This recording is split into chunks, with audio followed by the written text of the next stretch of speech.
Muito bem, a gente começa o nosso giro de notícias com o seguinte: a Comissão Europeia anunciou hoje um acordo com a China para aliviar tarifas sobre carros elétricos chineses. Uma coisa que acontece, claro, em meio também à tensão comercial com os Estados Unidos. O bloco abriu um caminho para as montadoras apresentarem alternativas à tarifa extra de 35,3% em vigor desde outubro de 24. E claro, que os reguladores europeus estavam falando profundamente a respeito dessa questão, tá? De lidar com dumping de carros elétricos vindo da China. A gente aguarda para ver como a coisa se desdobra, mas empresas vão ter que propor um preço mínimo de importação, explicar por quais canais vão vender e assumir compromissos de investimento na Europa. Bruxelas avaliará cada proposta separadamente. A tarifa nasceu de uma investigação europeia sobre subsídios chineses e se somava ao imposto base de 10%. Pessoal, um adendo antes da gente continuar nosso giro de notícias. Quando a gente fala a respeito disso, eu estou lendo um livro fantástico e vou ver ali no meu canal do YouTube. Quem quiser acompanhar ali também no canal Marcos Schottges, estou ali colocando bastidores do meu processo como jornalista, da elaboração também dessas coberturas. Mas estou lendo um livro fantástico, Apple in China, do brilhante jornalista Patrick McGee, que faz o argumento de que a Apple, sozinha, investiu mais na China do que os Estados Unidos investem em muitos países ou em si próprio para desenvolver uma série de setores. E mostra o playbook aí do Partido Comunista Chinês, que não só estava dando para a Apple mão de obra barata, com direitos humanos questionáveis, mas estava fazendo isso de propósito em troca de pegar tecnologia para eventualmente dominar mercados e usar isso como uma estratégia profundamente ligada ao Partido Comunista Chinês. Quando a gente fala sobre as preocupações com carros elétricos na Europa, a coisa tem um playbook, um livro de regras bastante parecido. Espero estar mais capacitado para trazer essa análise com detalhes para vocês no futuro, agora me colocando numa posição de humildade intelectual, tá? É uma análise que eu ainda estou maturando, mas Apple in China, análise brilhante a respeito da captura de empresas ocidentais e de mercados ocidentais de forma escusa, para dizer o mínimo, pelo Partido Comunista Chinês.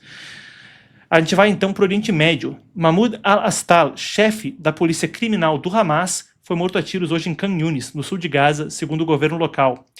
Os disparos vieram de um carro em movimento, é o que é relatado. O Hamas confirmou o ataque e atribuiu ele a colaboradores de Israel.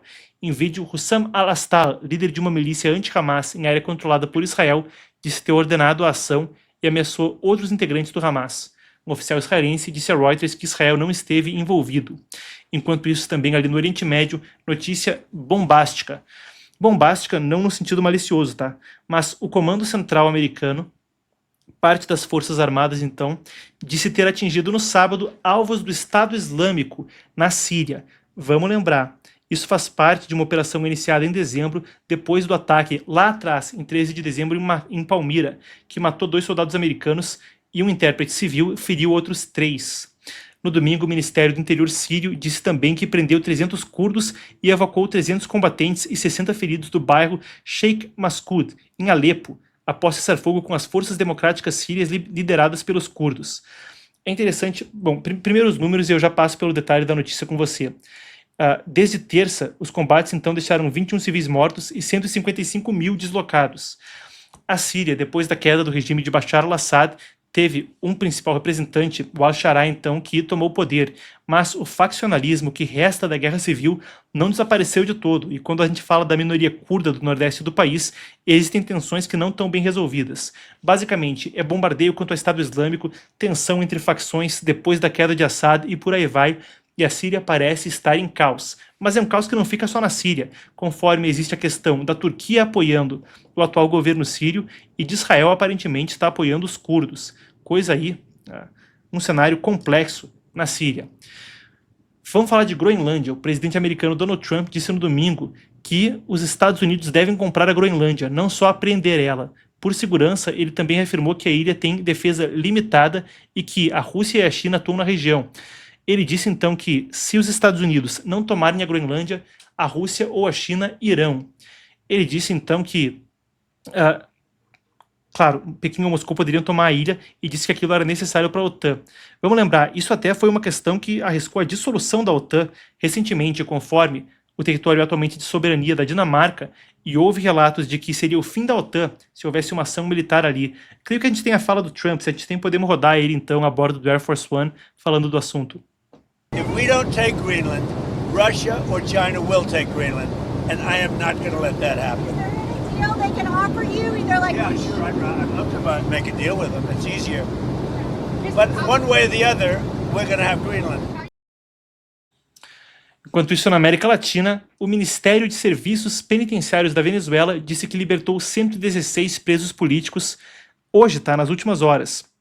O Foro Penal, que é uma organização que rastreia a questão dos presos políticos na Venezuela, contou 41 solturas e disse que tinha atraso, com 24 liberações de madrugada. A gente vai lembrar que Vladimir Padrino Lopes, ou melhor dizendo, Vladimir Padrino Lopes, ministro da Defesa, o Jorge Rodrigues, então, que é o chefe da Assembleia Nacional ali, estava anunciando a soltura dos presos políticos lá atrás, na quinta-feira.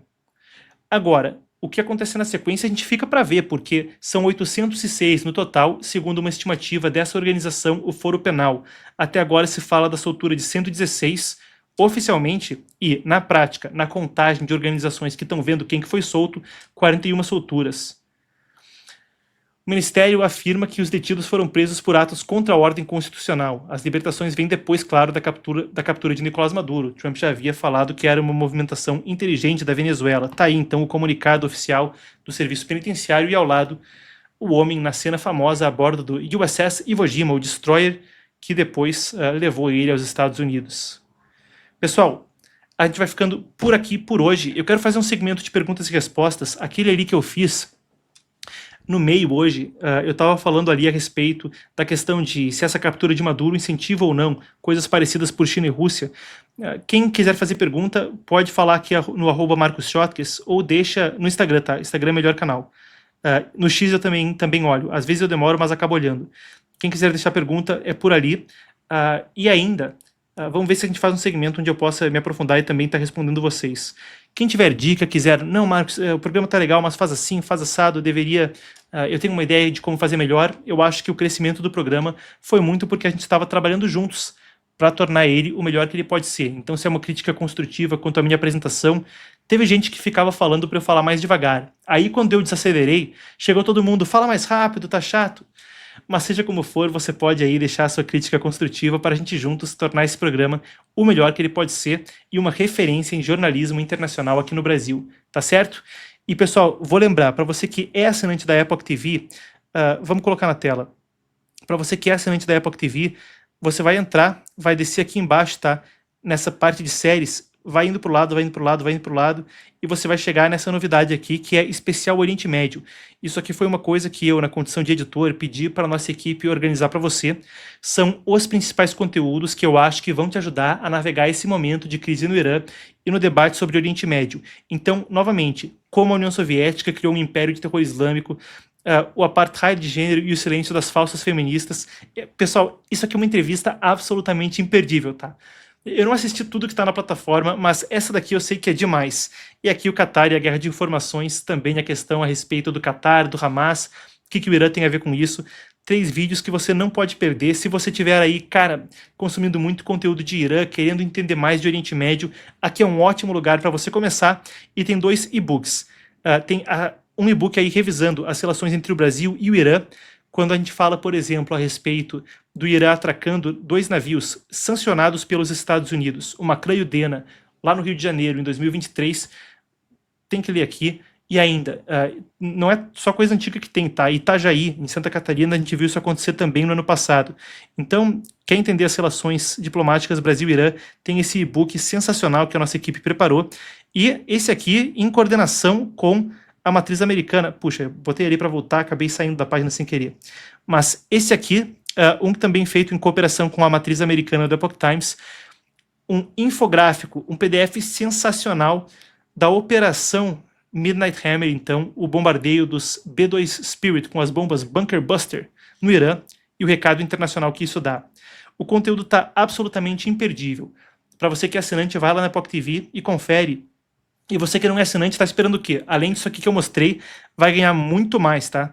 Tem aqui o especial Oriente Médio, mas só de entrar aqui é a guerra final sobre a disputa China e Estados Unidos, perseguição do século sobre perseguição religiosa na China, a história americana a respeito, então, da verdadeira história dos Estados Unidos, transformação de gênero. Esse aqui tem que assistir, todo pai, todo avô, tem filho, tem que ver, é sobre essa questão transgênero em menores de idade. A plataforma tá demais, é conteúdo que não acaba mais. A entrevista exclusiva da matriz americana do Epoch com Eric Trump, o filho que hoje administra o império empresarial. Pessoal, é coisa que você não vai encontrar em nenhum outro lugar, muita coisa exclusiva.